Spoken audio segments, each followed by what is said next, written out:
கலாத்தியர் 4ஆம் அதிகாரம்.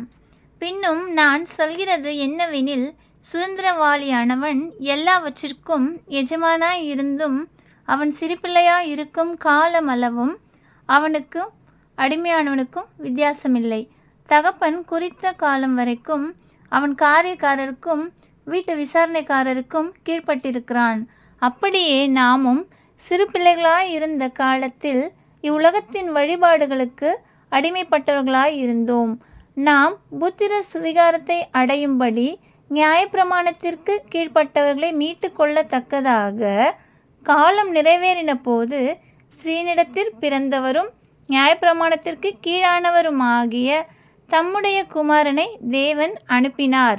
மேலும் நீங்கள் புத்திரராய் இருக்கிறபடியினால் அப்பா பிதாவே என்று கூப்பிடத்தக்கதாக தேவன் தமது குமாரனுடைய ஆவியை உங்கள் இருதயங்களில் அனுப்பினார்.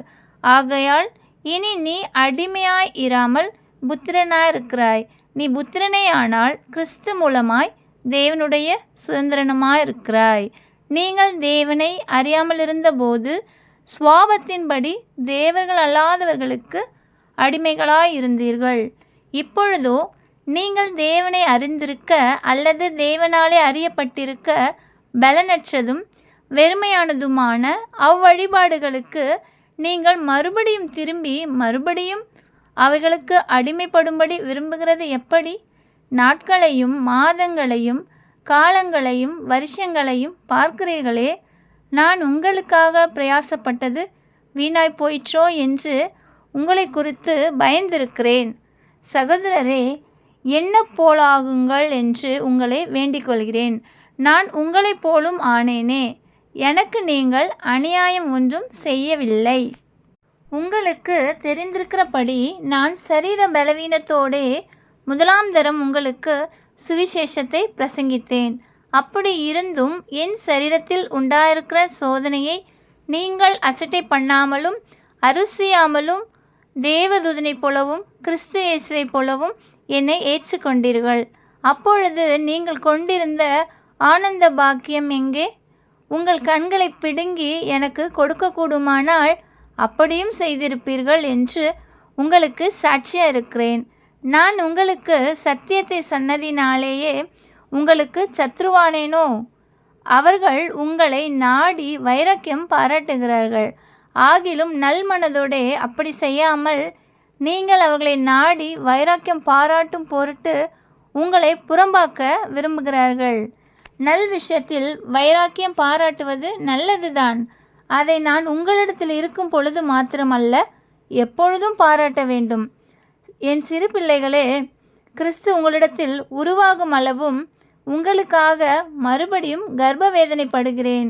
உங்களை குறித்து நான் சந்தேகப்படுகிறபடியால் நான் இப்பொழுது உங்களிடத்தில் வந்திருந்து வேறு வகையாக பேச விரும்புகிறேன். நியாயப்பிரமாணத்திற்கு கீழ்ப்பட்டிருக்க விரும்புகிற நீங்கள் நியாயப்பிரமாணம் சொல்லுகிறதை கேட்கவில்லையா? இதை எனக்கு சொல்லுங்கள்.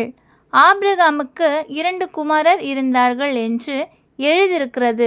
ஒருவன் அடிமையானவனிடத்தில் பிறந்தவன், ஒருவன் சுயாதீனம் உள்ளவளிடத்தில் பிறந்தவன். அடிமையானவளிடத்தில் பிறந்தவன் மாம்சத்தின்படி பிறந்தான். சுயாதீனம் உள்ளவனிடத்தில் பிறந்தவன் வாக்குத்தத்தின்படி பிறந்தான்.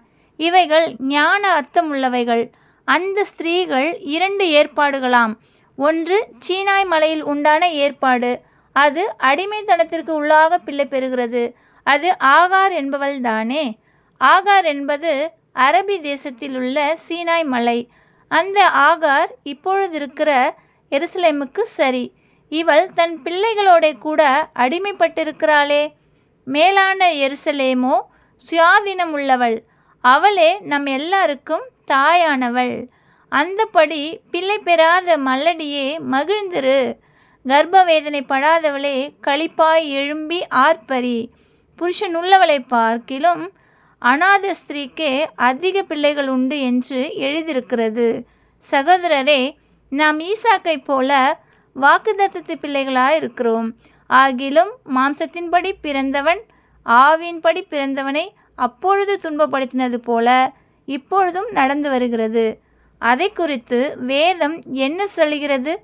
அடிமையானவளின் மகன் சுயாதீனம் உள்ளவளுடைய குமாரனோடே சுதந்திரவாளியாய் இருப்பதில்லை. ஆகையால் அடிமையானவளையும் அவளுடைய மகனையும் புறம்பே தள்ளு என்று சொல்லுகிறது. இப்படி இருக்க சகோதரரே, நாம் அடிமையானவளுக்கு பிள்ளைகளாயிராமல் சுயாதீனம் உள்ளவளுக்கே பிள்ளைகளாயிருக்கிறோம். ஆமென்.